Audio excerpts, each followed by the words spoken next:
to the plate. Not looking for casuals, looking for debate. Woo! Fluent versus chill versus everyone. Break it down till the best one wins. More fluent every time we talk. That's not ridiculous. Let us hear your thoughts, Walk. You know, the 3-minute version of that song, I've decided I'm going to put up on Spotify. Shout out to Orby. That's a banger. Why you bullshitting, Tom? No, I'm dead serious. I'm going to put it on Spotify. Yes. Why not? Why not? Yeah, send it in. Do you know on Spotify that there are people that use that same technology, Ori, that you introduced me to, that makes those songs that have like, it's not even a real person. It just makes songs using the same voice and the same kind of thing, and they make a bunch of different songs and they release it as whatever, ABC Bailey, whatever the hell the person's name is. They make up a name. They have like a fake AI person. And they're making thousands of dollars on Spotify. There's an AI artist who got a multi-million-dollar deal from a label, the R&B artist. And how long have you been singing for, Jalen? Like 5 years. Yeah, I should have just done the AI, right? I mean, hey, she's actually an amazing songwriter. Shout out to her who created the AI, but she puts her songwriting and she created she songwrites and then has this AI do it. Yeah, basically she took like Whitney Houston's voice, Celine Dion's voice, put everyone together, and she sings beautiful ballads. As someone who sings, isn't that unfair? Like, isn't that like cheating? Yeah, 100%. Like I said, back in the day, you had to really sing to be like, famous and get going. You had to really dance as a performer. Like, you had to have all these, talents and traits to really put it together. Now you got auto-tune that can fix you if you're off key, even live. People really don't even care about stage presence and dance for whatever reason. It's a different game. But hey, if you want, I ain't mad at somebody want to go. If you want, who's not taking a multi-million-dollar deal for you creating an artist? You know what I mean? I'm trying to figure out. Maybe I should start a Spotify. So I'm gonna start with that song and move. Listen, I've been thinking about something, and I know like we only have 3 minutes, and we got to get into our first debate. However, I don't know if any of you have any WNBA debates today, so I'm gonna just go and say.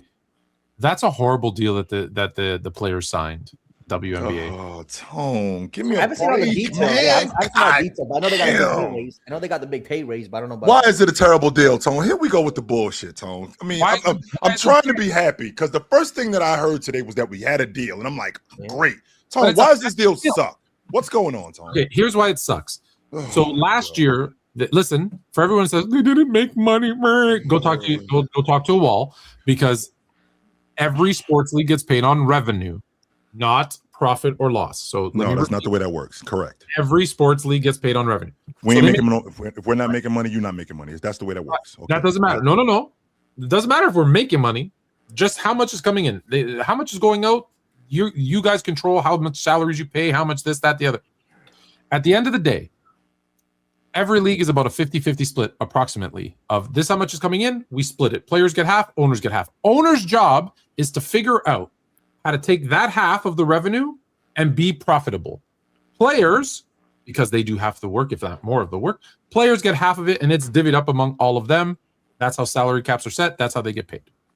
So when I say made, they brought in $500 million in revenue last year. The $7 million per team works out to approximately, depending on how many teams, because they're adding a few, 90 to 98 million, which is under 20%. That number is already scheduled to go up $200 million with their new TV deal. So at minimum, they're going to bring in $700 million this year with an average team salary of $7 million. So let's say all 4 teams, let's say Toronto and I forget the other new team come in. So there's 14 teams. That's $98 million on $700 million. That is, let me do some quick math. Because I didn't do the math, but I know it's not enough. That is 98 million, a couple more zeros, divided by 700 million. That's 14%. At this time in the NBA's career, at this many years when they were making this much revenue, NBA players were making 33 to 35% revenue share, which peaked at 55 and has since dropped to 50, slowly creeping up to 53. 14% is a horrible deal. Period. Point blank. Done. Sorry, they got robbed. Is it like progressive? They got robbed on the TV deal. The salary cap is for the year one is $7 million per team. Well, it'll go up once the new team. It went up 7 times. It went up 7 times. Yeah, because you were robbing them before that. So that's all. No problem. I just wanted to put it out there. That's 8:35. I'll shut up. That's my rant. Welcome, Chris. Thank you, sir. Jalen, you were first on, so you get to pick the first topic of the night. Now, does it have to be basketball? I don't know if I want to remix it real quick. No, hey, it remix it real quick. We're going back to some classic TV shows of the 90s and the 2000s. We debated these days, so Chilltown and Fluent, we're gonna test their pop culture. I guess. I hope I watched this show. Yeah, I think everyone's watched these shows. We're gonna do Seinfeld versus Friends, two big time shows. I'm gonna give Chilltown Seinfeld. Fluent's gonna give Friends. Yeah, y'all gonna debate it up. We're gonna go. Fluent can go first. Do your thing. What if Fluent piss you off? What if Fluent didn't piss you off, Jalen? You know what, Tone? I'll tell you what, Tone. You take Seinfeld, and I'll take Friends. No problem. That's cool. If you guys are fans, I'm cool with that. Because you seem to want Seinfeld. You think you can make a better argument for Friends? I mean, for Seinfeld. I hated Friends, so absolutely I can make a better argument. So absolutely. Seinfeld not only is the better of the two shows, Seinfeld might be the greatest show in history of television comedies. And here's one. Not only did we get a classic show from one of the best comedians of all time in Jerry Seinfeld, but you had iconic characters that almost to a fault have hurt the actors because everybody sees Elaine as Elaine now. They don't know who she is. Kramer.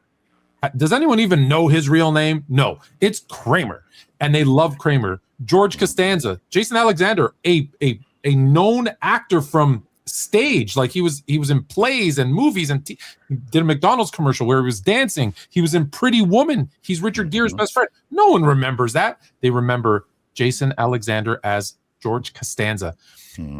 Ask anyone when they say, do you say Merry Christmas or Happy Hanukkah? And they go, I say Festivus for the rest of us. Iconic characters, iconic comedy, episodes that we all remember. The Bet. All I have to say is the bet, and everyone puts their head down. Oh my God, yeah, that's the time that they made a bet on who could go the longest without masturbating. There's like literally shows that. See, exactly. That's funny. I'm sorry. That is funny, Toad. I'm sorry. Keep going. It is funny. That makes you laugh. When we found out Cosmo Kramer, his real first name was Cosmo. Cosmo goes to LA and he is in a murder. Like you can remember all these incredible episodes that made all of them stars. And then, I don't know how much time I have left. And then to go on top of all of that, you had iconic guest stars. You had Terry Hatcher coming in. Yes, they're real and they're fantastic, right? You had all these stars that actually weren't even stars yet, and then they kind of blew up just from that being the stepping stone for their careers. That show not only had iconic episodes, iconic characters, it had lines that we still use today. How many people don't get their first bowl of soup and are like, no soup for you because of the soup nut? Literally, you can't, even if you never watched the show, their iconic lines. I haven't even touched on Newman. You're like Newman. Like they even did a Bizarro World where they had an opposite Jerry, an opposite Kramer, an opposite Georgia Kramer. Like it's so iconic. It's everything kind of pulled from there, and it's all from the mind of Larry David, who literally started another show, Curb Your Enthusiasm, off the success of Seinfeld. It's interesting. That tone. I'm sorry. I'm gonna get my composure. We're still laughing at it. It's so good. No, the reason why is because I used to date a girl, and it was off the theme of Seinfeld. When Seinfeld used to say to Newman, "Hello, Newman," and I used to say to my girl at the time, her name was Deborah, "Hello, Deborah," and that's where I got that from. I got that from Seinfeld. However, when you're talking iconic, the first thing that I'm thinking about is Friends having all of these people who became megastars because of Friends. Let's start there. Jennifer Aniston, Phoebe, not just Jennifer Aniston and Phoebe. My favorite, not Joey, but Chandler, who he's no longer with us, but Ross. All of these people, they seem to be people that you know. right? They seem to be people that you know. They seem to be people that you either grew up with or work with or are familiar with. And with you being familiar with these people, you tune in every day because part of that is your life, because you got friends like that. You know somebody that's Ross. You actually have one of your buddies is Joey. You know, the dude that he always get all the chicks and like he always knows where all the hot spots is. He's the guy. Joey is the guy in your group that, to your point, Jalen's trying to get a record deal, and I just so happen to know Clive Davis. Wait a minute, what? You know Clive Davis and you ain't saying nothing to none of us? That's Joey. Like that's who Joey is. And you got somebody in your friend group that's like that. And I say that to say every week, to your point, Tone, you're talking about things being iconic. There was always something iconic and there was great special guests. I don't know if you remember this, Tone. Brad Pitt was on Friends. Not only was Brad Pitt on Friends, but if I remember correctly, why am I drawing a blank on his name? But there was some iconic people, but I vividly remember Brad Pitt. And I remember the iconic episode of Joey with Joey. Was it Joey? No. Yeah, Joey with the tailor who was sexually assaulting him. And he goes, you put your pants up, you move it, and then you measure. And he goes, isn't that how they do it? Yes, that is how they do it. In prison, what's wrong with you, Joey? What's going on? So, I mean, when you're talking about iconic shows, I think about longevity. Friends was on TV for over, I think it was over 10 years. Not only was it on TV for over 10 years, it was a staple on NBC. All of these people went on to do great things. I mean, Monica ended up being in the Scream sequels. She became a big deal. Jennifer Aniston became a big movie star. All of these people did that off the strength of Friends, which was still going on when they were filming this, even when they were filming this stuff. So, I mean, Friends was absolutely fantastic. And the great thing about it was these people are people that I feel like you know. They're people that I feel like people can relate to. That's why I think it was a great show. And it was always a storyline that made sense. The storyline actually never made sense. Absolutely never made sense. So think about it. A brother and sister moved to New York and live in these massive apartments that neither one of them could afford. Well, maybe Ross could because he was a paleontologist, but Monica is a waitress, can't afford that. She moves into an apartment with a girl she hated in high school, who she met at a coffee shop on the day of her wedding because she left her fiance at the altar. No, that's not believable. That apartment costs about $8,000 a month in New York. There's no way they could afford that. Whereas Jerry Seinfeld, a successful comedian, was living in a 1-bedroom, 1-bath closet of an apartment. That's believable. Poor George Costanza couldn't afford anything because he was always out of work. Where did he live? With his insane parents. So not only were the core actors of Seinfeld, Kramer, Elaine, funnier, those four funnier than the 6 friends. The supporting cast members like Newman, the soup Nazi, the maestro, his parents alone. You could go watch Jerry Stiller and just laugh for half an hour as is. So it was realistic because you had friends that were living real lives, struggling with real issues of money, whereas you had these other yuppie kids who never had any issues living in an apartment that was out of their means and then going on trips. Phoebe, we still don't even know what Phoebe does unless she was taking money from her twin sister's porn career. Like it was, Friends was good. Seinfeld was great. If we eliminate Friends from the history books, no one will miss it. Because let's be honest, all they did was steal line from line, scene from scene from Living Single. That's all they did. They stole from Living Single and ripped it off. And it was a travesty what they did to Queen Latifah and Friends. Poor Rudy from Facts of Life, what they did with Living Single, stealing all their ideas. Seinfeld, however, was about Jerry Seinfeld. His parents. I didn't bring up his parents and going to Florida and dealing with all of that stuff, buying his dad a Cadillac and the underwater pen. Like, I could go on for an hour, but my time is up. So 2 things. Number one, to talk about something being believable, you have to have a storyline to make it believable. They actually had stuff that was in it that was believable. So you got friends, and amongst the group of friends, you got 2 people that end up falling in love and they have a baby. That is believable. Tone is also trying to sell us that these apartments are $8,000. In 1994, that little ass apartment is not no $18,000. That's not no $8,000. That's number 1. Now, that's number 2. Number 3, the Seinfeld sitcom was in Larry David's and Larry, is it David Larry or Larry David? I'm sorry. Larry Larry David, in his own words, the show was about nothing. There was no storyline. That's all the show was about. It was about nothing. There was never any storyline. It was a story of, you know what? I randomly ran into Michael Jordan, and I'm a comedian, and we ended up going to get a burger. Like, give me a break. How often does that happen? Like, I'm gonna run into Jason Tatum in a grocery store, and we're gonna go to dinner. No, that's not gonna happen. However, in Friends, the stuff that's actually going on, which Joey, who is a struggling actor, living with his roommate, who's actually trying to get by, that's actually a storyline. 100% that is. Phoebe, who works in Phoebe, who's in a coffee shop, and in addition to Phoebe being in a coffee shop, with her friends talking about life. There's nobody living in an $8,000 apartment today, but we have plenty of friends, by the way, that are living way beyond their means. That is so realistic in New York City.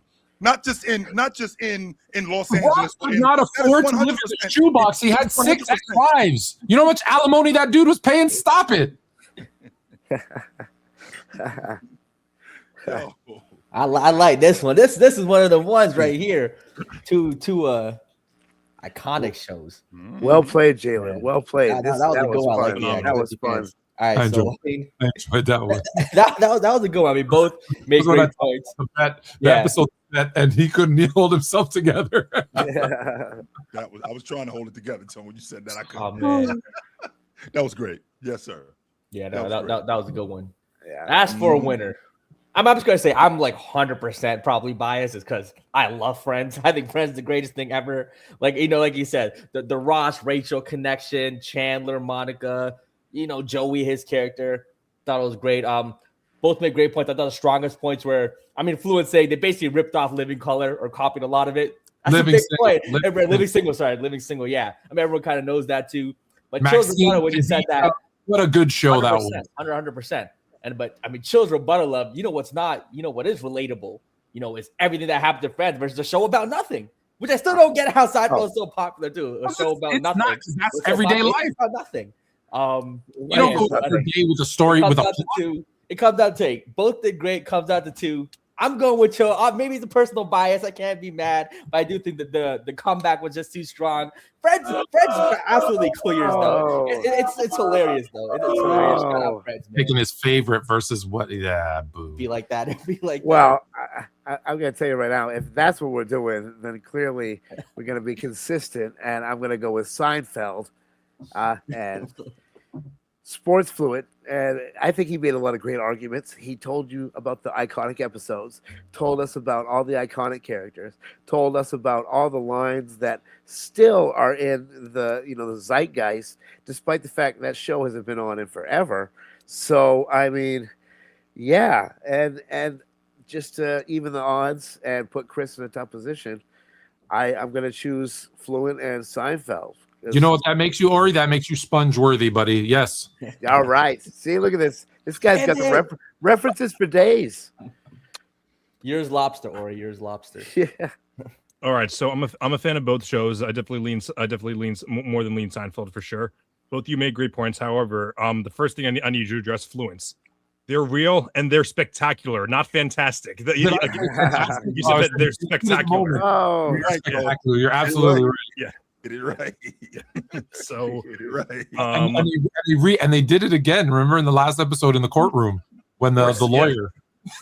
Yeah. But towards the beginning, I probably would have gone Fluent because he was listing off all the great cases. But I definitely think that Chill had the better closing line, like as far as it goes for like connecting the what do you call it? It's the storylines, dots within the plot. Like connecting to real life, and I especially think that's today. Like like I think that my generation definitely appreciates Friends more, and I think that it's aged a little better, even though I like Seinfeld better. So I will give this one to Chill, even though both I heard arguments from both. And that's a good point too, because with my generation, everyone younger, like Friends is clear. Like Seinfeld isn't as loved for whatever reason. Friends seem to have aged really well. Where I have like my 14-year-old cousins who love Friends, right? And they. That doesn't mean he was better at debating. That means you like the show better. No, but what I'm saying, it seems for some reason. Do you agree though that like Friends has crossed generations now? It just seems like maybe because it was on Netflix first. I just see more people, especially younger now, my generation, watch Friends or relate to Friends. I think Seinfeld is more loved by old white people, and Friends is liked by more young white people. That's it. Okay, the older versus That young. what Yeah. you call it. That line that you said, Tone, because I don't know if you remember when I was in the PCL when I had to argue for France. I didn't believe a word of what I was saying, but I was like, I'm gonna sell it. Just so we clear, I was not a fan of Friends because it was a ripoff. Mhm. It was a ripoff. That's why that reference alone. It was, and that was a body. When you said that, Tone, that was a body shot. I was like, fuck. That was 100%. But I was like, I want to test my skills to see if I can sell. I want to see if I could sell Friends because I did watch Friends. 100% I watched Friends. So, but Living Single was Friends before Friends, ladies and gentlemen. Yeah. I don't know. Yeah, I think Friends were built off Living Single. A rip-off is strong though. You know, like they use that built on it. Living Single was Friends before Friends. They completely stole the idea from them. The 90s kind of world. Yes, 100% it was. But I definitely watched Living Single, and it's interesting, Tone, that with Living Single, not Living Single. But it's interesting that with Living Single, they basically bit almost the whole style because they had guest star like Grant Hill was on Living Single, Naughty by Nature was on Living Single. Like they had all the cultural icons. The dumb dude, right? Was Joey. Remember the handyman? Then they had the girl version, which was Phoebe. Like then they had the businessman who they hated each other. Kyle. Kyle and not Khadijah, Regina, Maxine, yeah, Kyle and Maxine, and then Khadijah. Like they had everything. But whatever, it's all good. Hey, fun fact: Jerry Seinfeld turned down. He was asked to come back to do another season. They offered him $5 million an episode. He was like, "No, I'm good." He's like, "No, $5 million an episode. The most right now anyone getting paid is like $2 million." Yeah, that's wild. Yeah. Good for you, Jerry. Turned down $5 million. I know he owned part of the show though, so he's the reason. That's probably why too, Jalen. One because he owned the show, and when it goes into syndication, that's a check that never stops. And on top of that, unlike the Golden State Warriors in 22, he knew when to get out. He was like, you know what? That's it. Let's bounce. This is the time to bounce. So let's bounce right now because I don't want to water this down and make this whacker. Nah. What do you want to see? You want to see the Warriors just drop out of the NBA season and say, forget it, we're not gonna play any more games? Why are they on my TV, Tone? Well, get these dudes off my TV. That's not their fault. Yes, it is. Whose fault is it? They're not putting themselves on TV. That's the problem. Okay, and that's the NBA's fault too. The NBA who can 100% because Tone, you being up in Toronto, when Vince Carter started to blow up like popcorn. Right. What ended up happening? Games started getting flexed. Games. Yes. Games started getting flexed. Next thing 100%. I know, Vince Carter is on prime time on Sunday at 1 o'clock. Right. Vince Carter is on Thursday at 7 o'clock on TNN on TNT. Now all of a sudden he's on TV all the time. So we can do the flip side to that. The Warriors are garbage. Get them off the TV. TV, 100%. I agree. 100%. They got Guy Santos. Let's take 5 seconds to regroup and let Ori get a second to pick his topic. We'll be right back. Sports fans, Chill here. And I'm Fluent. We're bringing you all the Sports Fluent merch you need. Tees, hoodies, hats, mugs, gear made for the conversation. Just hit sportsfluent.com/merch. Or the QR code in the top right corner. Are you ready? All right, let's do it. I am bringing us back to the NBA, despite the fact that first question was fire. Jalen, shout out. That was fun. But the NBA season is getting closer and closer to the end, closer to the playoffs. We've had two teams, in my opinion, rise up that I think people aren't sure about because people think they maybe aren't quite ready yet. Those two teams being the Detroit Pistons and the San Antonio Spurs. I want Chilltown to argue for San Antonio, and I want Fluent to argue for Detroit as to who is closer to being an actual contender.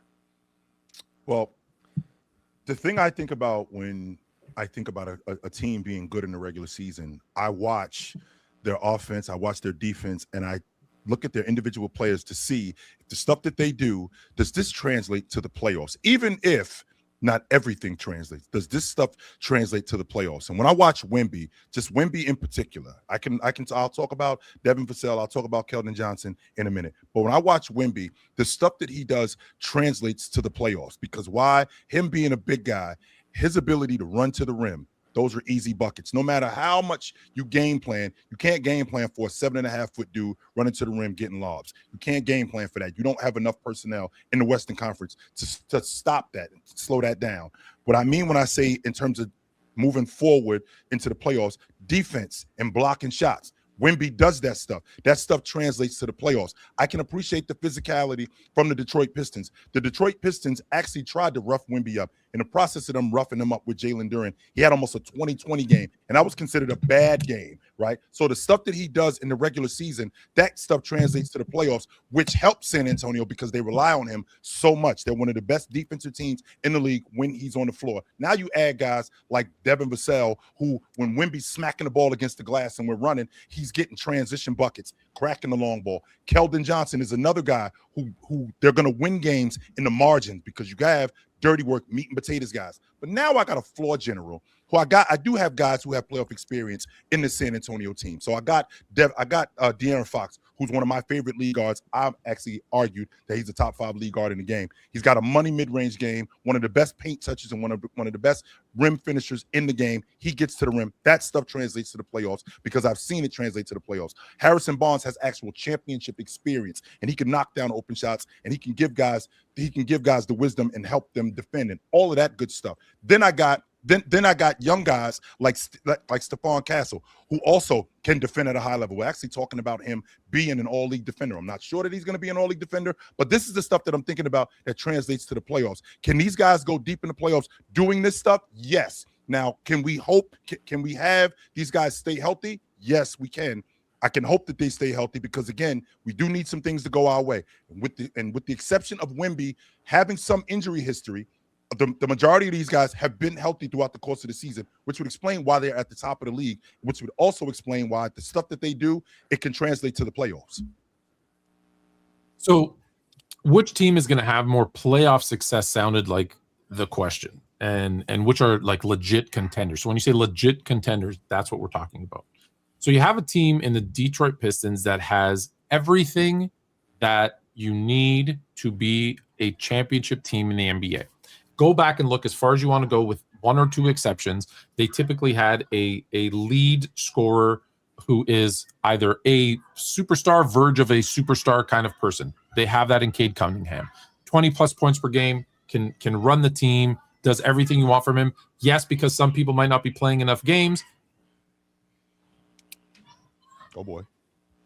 Can you hear that? Yes. Yeah, it's like kids fighting. Going on. Threw me right off. A guy who's in the MVP conversation, and not just because some players aren't going to make it in terms of games. So you have your MVP caliber player.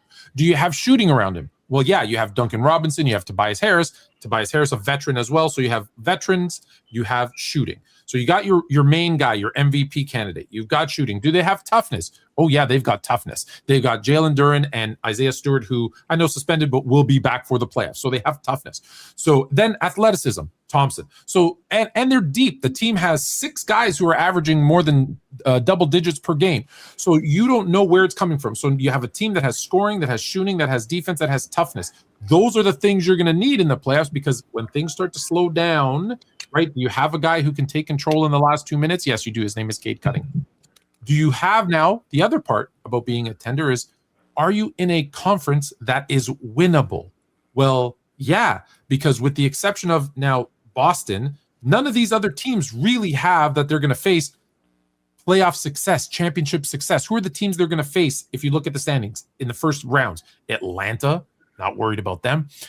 Even Cleveland and New York, although good teams, well, they haven't proved that they were tough enough or had the ability to kind of take that next step. So there's opportunity, which also, so you have a team that has everything you want offensively, defensively, leadership, shooting, scoring, all of that stuff.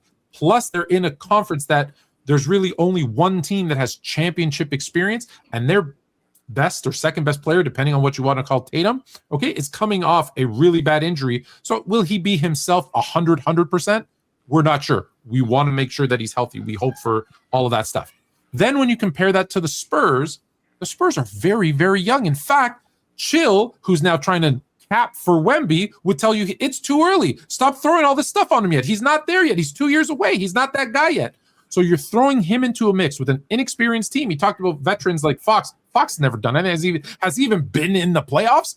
I don't know, because he played for the Kings, probably not that much, maybe once. Okay, and now they're in a conference where they got to play teams like the Lakers, who are now finding their way, the Nuggets, who are champions, the Thunder, who are champions. You got KD and the Rockets. So now they've got to go through the gambit of tougher teams. Even a team like Phoenix, who they might face in the first round, is very, very tough defensively, which they'll get by them, but it's going to be tough. So now you have all these experienced championship teams that you have to go through as well.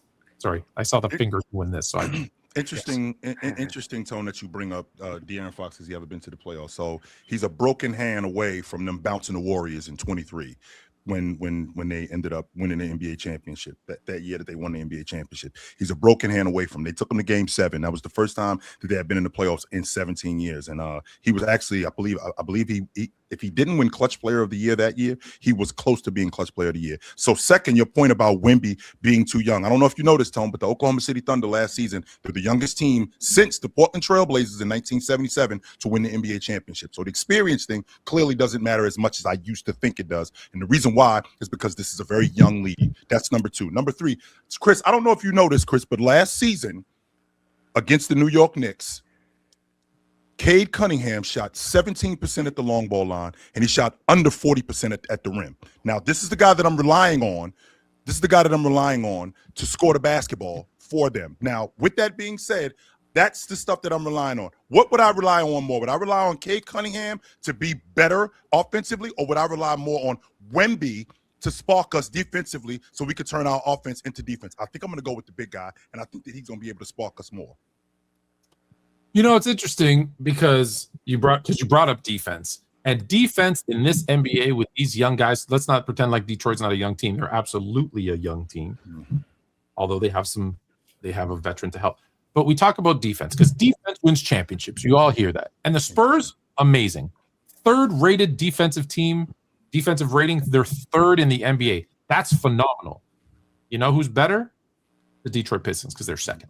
So team defensively, yes, they have Wemby. They have the best defender, but the Pistons are a better defensive team.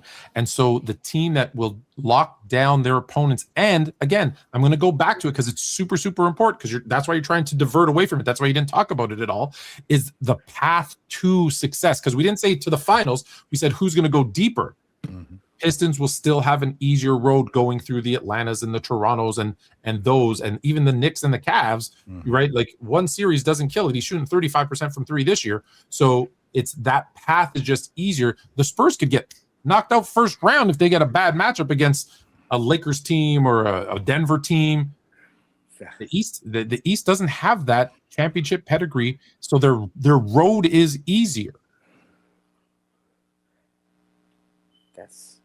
That's wow.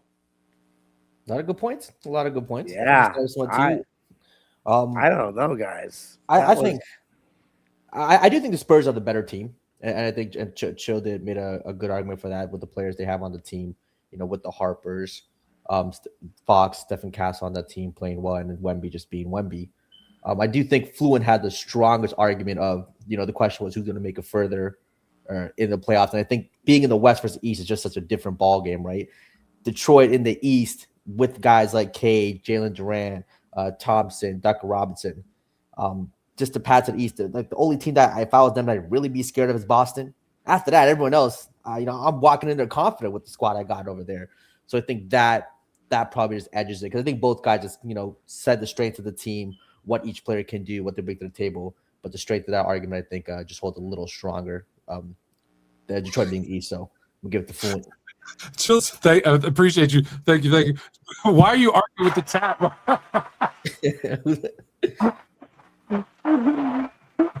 Hey, get it in the chat. Chris? Yeah, definitely great. Yeah, I'm looking at my notes here. Yeah, but definitely good points on both sides for sure. You both broke down the team really well. For the Spurs, bringing up the fact that they have just like they check a lot of the boxes with defense, and with Harrison Barnes being their one veteran who has championship experience. However, we did see in the comment section, Luke Cornett also has championship experience as well. For the Pistons side of it, Yes, they're they're obviously a young team and everything.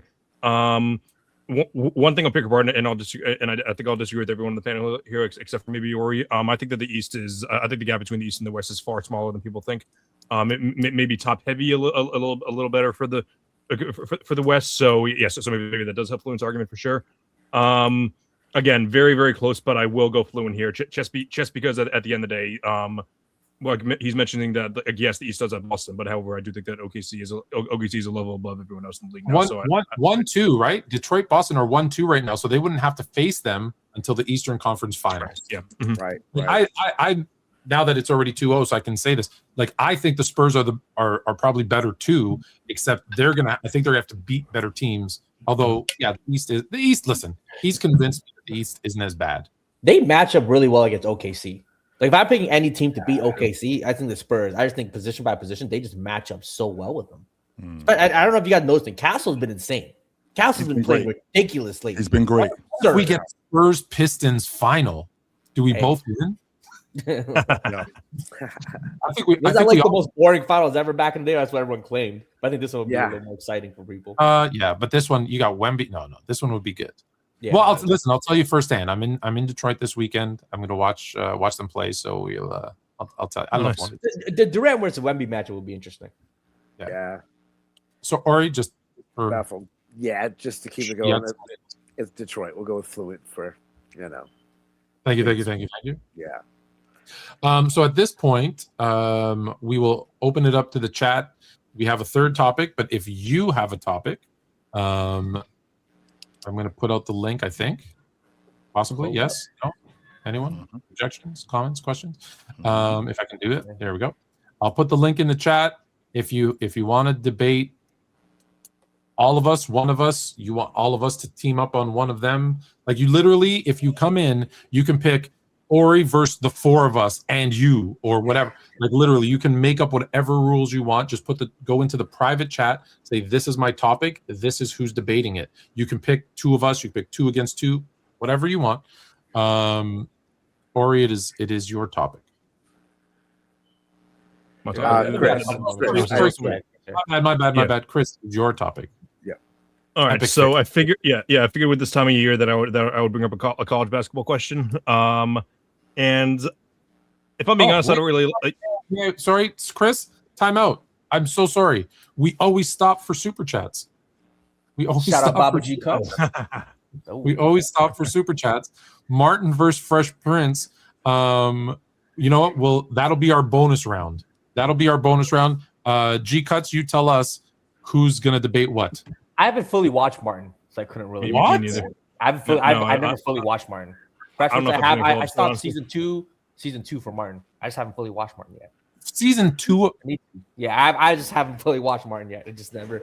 Fresh Prince, yes, not Martin. I haven't. Okay, that's gonna be our bonus round, Chris. I apologize for the interruption. Go ahead, sir. No worries. Yeah. So, I'm debating whether or not this is gonna be a good topic for you guys, but obviously, yeah, you guys can debate anything. But I'm gonna go with topic or not. Okay.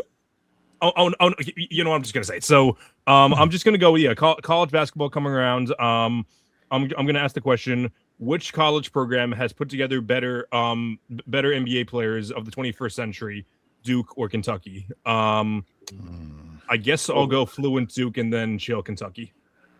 You know what? Why don't you? I got Duke. Yeah. If you guys want to flip, I got Duke. No. I got Duke. That's fantastic. Snap back to reality. Oh, shout out my Dukies. You know, I'm a Duke dude. I'm a Duke man. I'm gonna allow Jalen to rep his university. Go ahead, Jalen. So you said 21st century, right? Maybe 21st century from 2000. That's correct. Yes. Yeah, 2009. All right. Duke University, led by the greatest coach of all time, professional or college, Coach Krzyzewski. I mean, he's coached NBA players galore. We're going to start off with Kyrie Irving, maybe the most talented NBA player over the past couple of decades. Ball handling, shot making, shooting, absolutely phenomenal. Did his thing. Star-studded player. Then we got the new guys coming right now too. Jason Tatum, in the conversations, best player in the league talk, just coming off of an injury that could have ended his career, but came back in less than a year and looking like he's going to lead your Boston Celtics, guys, to a championship. And I don't know, Chilltown loves himself some Jason Tatum, so he's doing this thing over there. Then we got the boys. Look, Zion Williamson, he's been a little injury prone, but when he's on the court, we understand what he can do. RJ Barrett for the Toronto Raptors can give you 20 any given night, doing this thing. Then we even got role players who do their thing and do the little thing. The guy like Grayson Allen, right? Star at Duke, in the mold of kind of a Duke guy, what we love over there, right? A little bit edgy, a little bit dirty, but big buckets, playmaking, passing, doing it all. Grayson Allen, another phenomenal player. How can I forget one of the greatest basketball players of all time, JJ Redick? He's coaching right now, doing his thing. Could lead the Lakers to a championship. But in the league, he came a little early to the league too with his three-point shooting. But when he joined the Clippers, he was giving them 18 a night. Three-point shooting maestro over there with JJ Redick. I mean, look, Duke is just filling. Kyle Singler, another guy that's a little forgotten. Kyle Singler on OKC. Good role player, doing the little things. Duke gives you stars. It gives you role players. It gives you every kind of player you need. Because you know why? Coach K teaches them how to play basketball the right way. And let me throw in another name, Paolo Banchero. Learned from the best, coming into the league. He's gonna look. We're talking about a guy who's gonna make future All-NBA teams, future All-Star teams. Right now, giving you 20 plus every given night for Orlando, one of the up-and-coming teams in the NBA. It doesn't stop. And again, a guy who does something different. You get a guy like JJ Redick and Paolo. Paolo a little more physical, can grind it out, get you some buckets. JJ Redick, the shooter from the outside. Coach K can coach both ways. He doesn't have one type of player that maybe a guy like other coaches in Kentucky do, like Coach Calipari. Stylistically, some players are a little too similar. But Duke and Coach K, he teaches a variety of different players. How much more time do I got? 40 seconds. Oh, 40 seconds. Keep going. Oh, guess what? Who else? I'm trying to think about other Duke guys. Duke guys that are really cooking up. Marvin Bagley came into the league. Again, a guy, not a star player, but again, we'll do the little thing. Get you a double-double when your main guy's hurt, right? It's not all about the star players in the NBA. It's about guys playing their role, doing their thing. Marvin Bagley, another talented guy who came into the NBA, giving good bench minutes, doing his thing. I'm trying another. Keep going. Yeah, your time's up. There you go. Okay. So when I think about being a great college basketball coach, or when I think about getting to the goal, I think about how not just transparent, but I think about how good you can be in terms of getting your guys to the next level. So Mike Krzyzewski was able to coach for 10 more years, unlike Bobby Knight, unlike all of these other guys who were dinosaurs, because he adopted the one and done philosophy. And where did he get that from? He got it from John Calipari, because John Calipari was the one who was sitting in these kids' living room and going, you're not going to be living here next year. You're not going to be living here in 2 years. You're going to be in the NBA, and I'm going to make sure that happens. And how did he make sure that happens? He made sure that happened by actually turning those guys loose. He had, I don't know if you know this, Jalen, but John Calipari, from 2009 to 2023, he had 12 guys in the NBA who scored 50 or more. They played at Kentucky. All right, those guys played at Kentucky. I can't say that with 100% certainty with Duke. On top of that, I'm thinking about the All-Pros that also went to Kentucky. So I'm thinking about the All-Stars who went to Kentucky. I'm thinking about the NBA champions who went to Kentucky. I'm thinking about the All-League defenders that went to Kentucky. I mean, we can run down a gauntlet of guys. I mean, Boogie Cousins went to Kentucky. Anthony Davis went to Kentucky. Devin Booker went to Kentucky. De'Aaron Fox went to Kentucky. Tyrese Maxey went to Kentucky. The league MVP, Shai Gilgeous-Alexander, went to Kentucky. So, I mean, we can run down a number of different guys, and all of these guys, Bam Adebayo, who just scored 83 points, went to Kentucky. Tyler Hero went to Kentucky. And all of these guys went to Kentucky for one reason and one reason only. They went there because John Calipari is selling the idea of your dream coming true. And the reason why your dream is coming true is because I believe in you. And I know for a fact that this isn't just about me. John Calipari sold me on being one of the best college basketball coaches and getting his guys to the next level, when he said after they lost to Fairleigh Dickinson in the NIT, where he said next season it's going to be great Next season is going to be great because it's going to be about great competition. That tells me that there's nobody in here who absolutely has a spot. That means that all of you McDonald's All-Americans and all of you dudes, you got to come in here and earn it. And Anthony Davis earned it.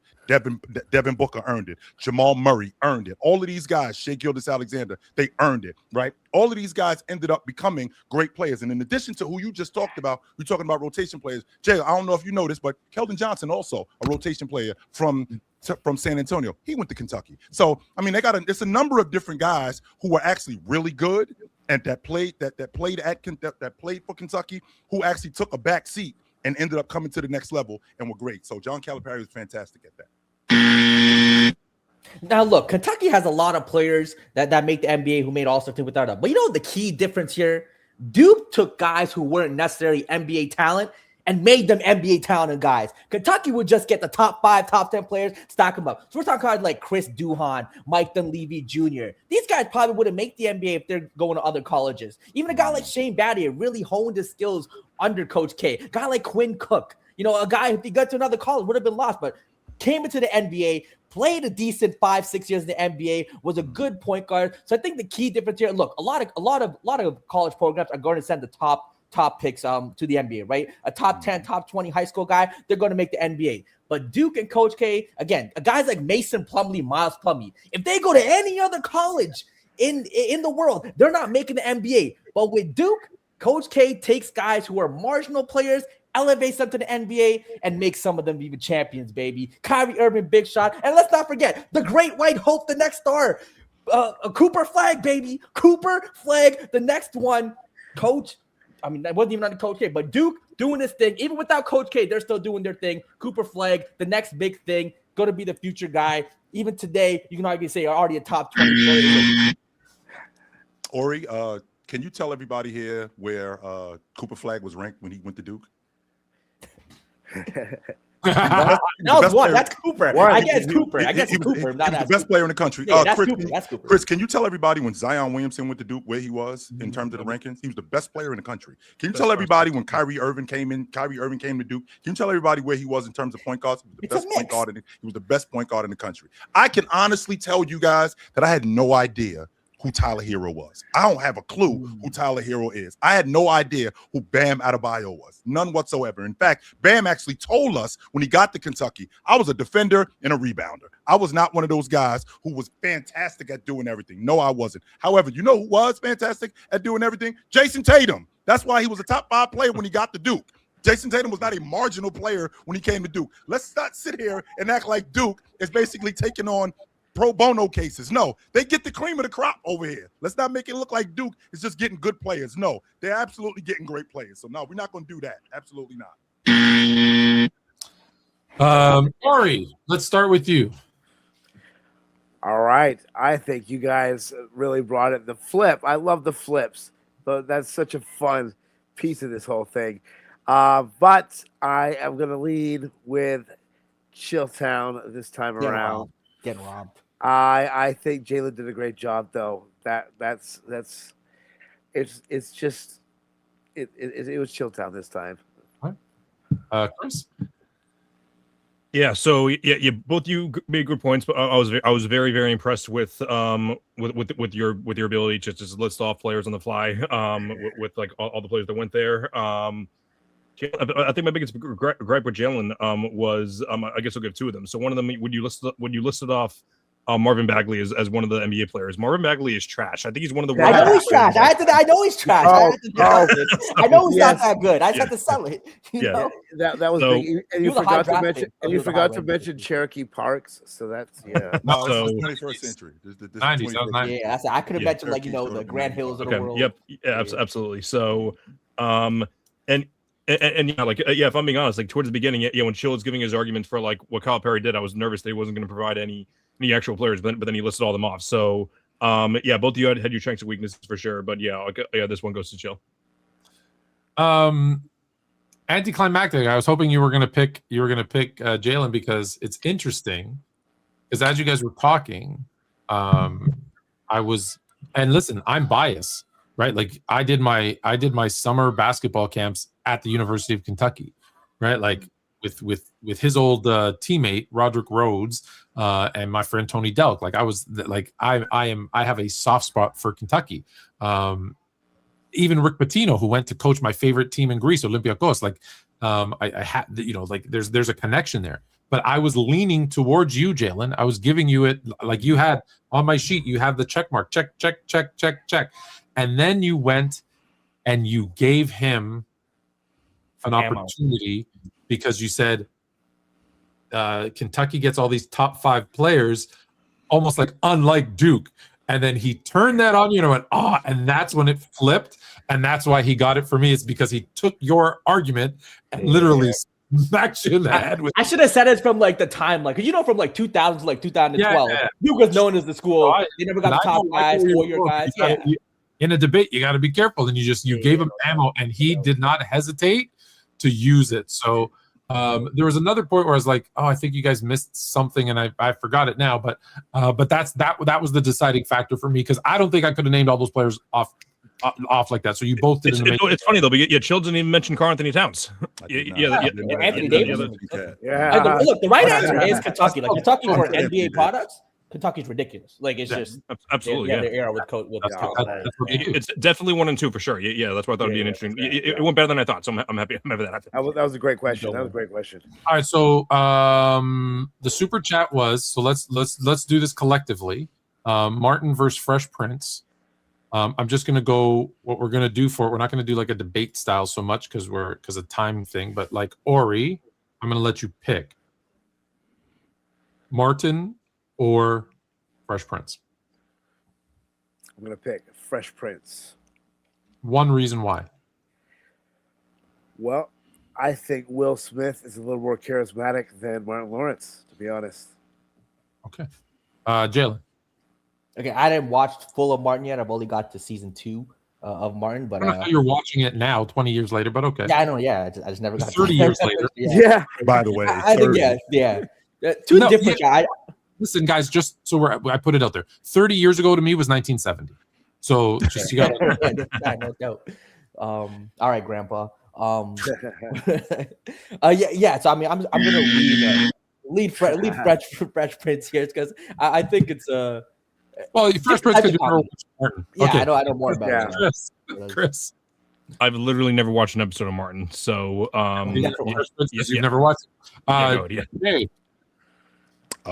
It's Martin. Even though, I mean, Will Smith was living the dream. How many of us up here wish they had a rich uncle that lived in Bel Air? I mean, man. Wish we had a rich uncle that would take us in. Yeah, that's what I'm talking about. Yeah. I think that was super dope. But one of my best friends growing up, his name was Antoine Dasher. He was Martin. That's who he was, and I felt like a lot of the characters that were in the show, they were relatable. That's why. I mean, I always gravitated toward Martin than I did Fresh Prince. So for me, it's interesting because Fresh Prince is like had the longevity, which we've proven means nothing in sports and in TV shows, but had the longevity. It was more popular, it was more accepted. I'm sure there was more viewers. Fresh Prince with his bubblegum. Rap that he was doing back then, even though now he's kind of, I'm an action star, sometimes bizarre. Like, okay, he's weird now, but back then he was, Fresh Prince was that. But if I'm picking a show, just like with our previous TV show debate, I'm going to go with the show that had like funnier scenes, funnier characters, relatable characters. Listen, I started off as Tommy, where no one knew what I did. My friend group had no idea where I was. They got no job. They knew they saw me. I was always around. I had a nice car. They knew I had money, but they're like, "Where's this guy work?" They had no idea. And then as I got older, I literally turned into Martin. When people overstay their welcome at my house, they will tell you, Tone's like, "Get out," and they're like, "What? Yep, time to go. Hit the road. Let's go out." Like I'll just throw them out. So and during that stretch of time, I also had a friend who I referred to as. I just lost everything. Can you guys hear me? Yes. Okay. That was crazy. I lost everything. I had a friend who I still to this day will refer to as Brother Man, because he would just show up at my house and like want to eat a sandwich and drink my sodas, and like you guys don't know because you've never seen the show. You know, and Chris, even Chris, if you can imagine, like you came home and this dude is just in your house, in your refrigerator. Yeah, sitting on your couch, eating like he has a big Tyson blood, all your full cuts. He literally just got out your shower. It's kind of like jazz in yeah. I was gonna say that is jazz. Yeah, wearing your shower cap in your bathrobe, eating your sandwich, like, and then the dynamic between Martin and I was gonna say Gina, but not Gina, with Pam, how they hated each other. Shanae, like there's so many iconic characters. So I got to go with Martin, although it was a little short lived.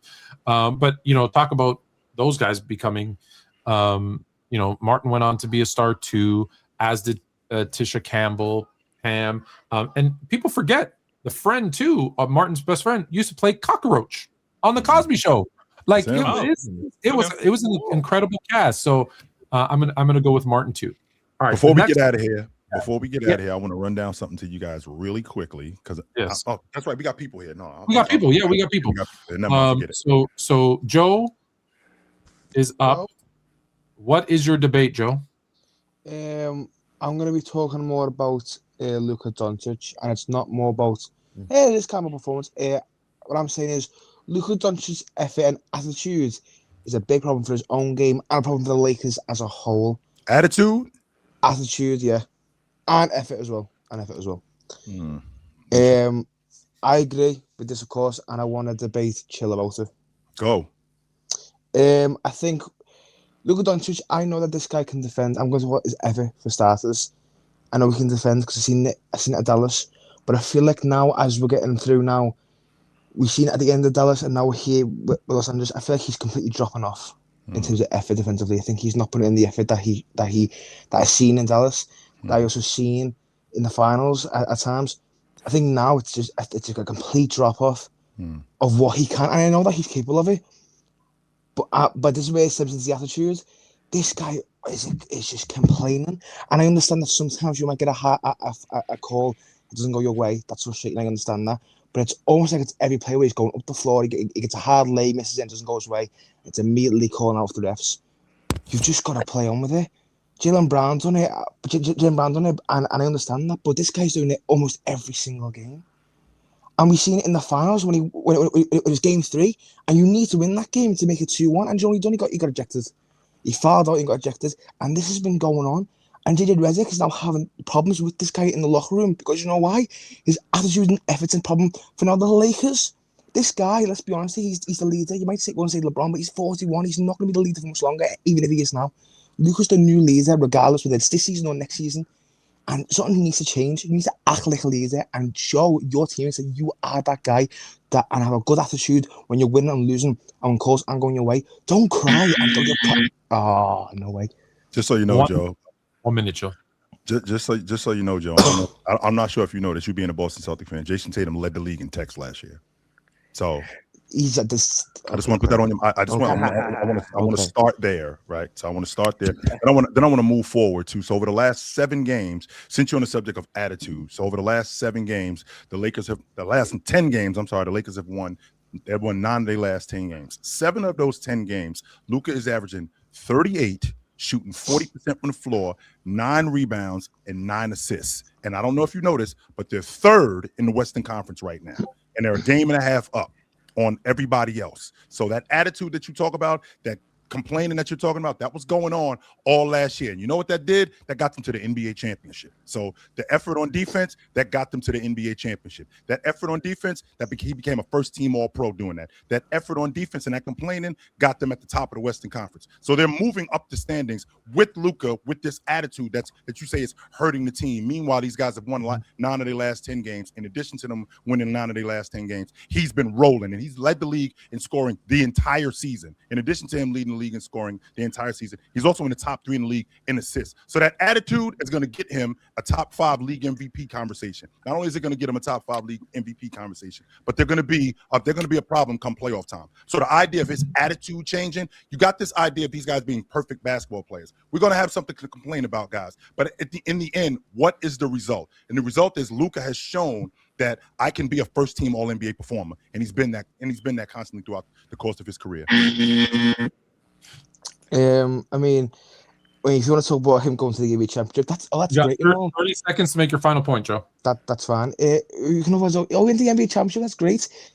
It was 4-1. It was a gentleman's sweep, and in Game 3 he got ejected for it. It's all good and well going to the finals, but when you perform like that and getting ejected in Game 3 with a vital game, that just shows the mentality that you were in that game.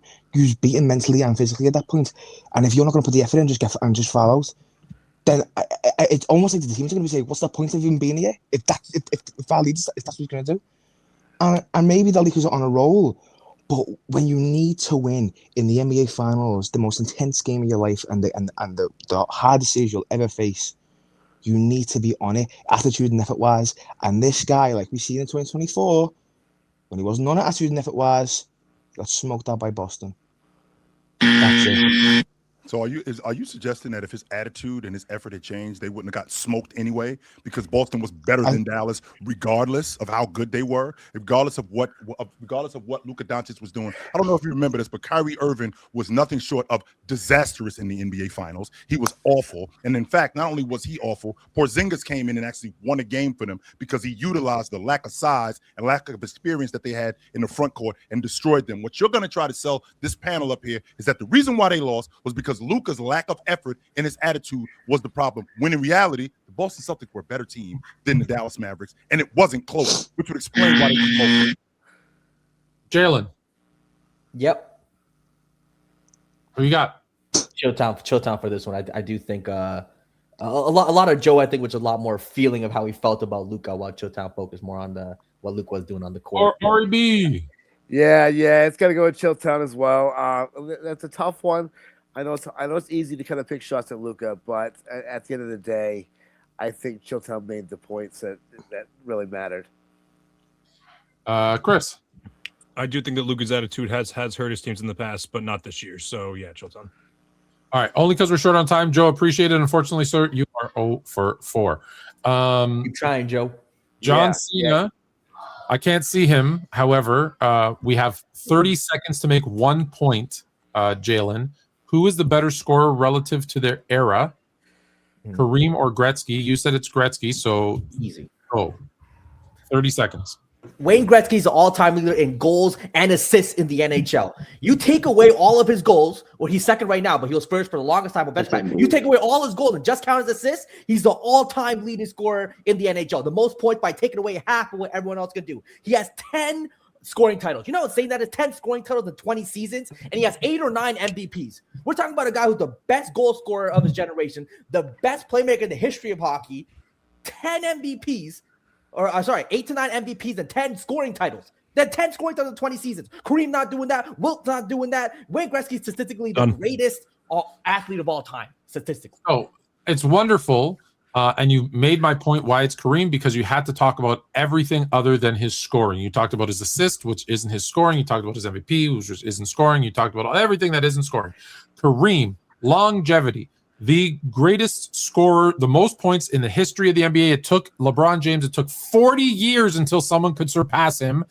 And he had something that Wayne Gretzky will never have, a signature move that no one could stop. The skyhook remains to this day the most unstoppable thing that you can do. So what he did was era-proof. It didn't matter that it was the free-flowing Gretzky era where there was no one in front of the net and he could do whatever he wants, where in a physical era he would get smoked and get killed in the clutch and grab era of the neutral zone trap. He couldn't do it. However, Kareem, whether it was the 50s, the 60s, the 70s, the 80s, the 90s, 2000s, today, that skyhook would still score 25 points a game. He, relative to sport, is a better scorer. There's just no way. There's just no way. Oh man. Ari. That's excellent. It's gonna go to Fluent. That's gonna go to Fluent. That was good. Wayne Gretzky won the league MVP 9 times in 10 years. Right? That's what I'm talking about. Let him know. Let him know. Not anymore because no one can do it. Oh my goodness, this guy was incredible. He won the league MVP 8 straight years. What the fuck is going on here? That's crazy. This is incredible. That shows what a weak era it was. Oh my God. Bunch of plumbers. He has Holy 4 shit. 200-point seasons. Oh my All right. All right, pick a winner of the debate. We got to go. We're so Yeah. over time. He knows Yeah. what it Oh is. man. Yeah, Jalen. It's yeah. They set you up. They set you up, Fluent, for sure.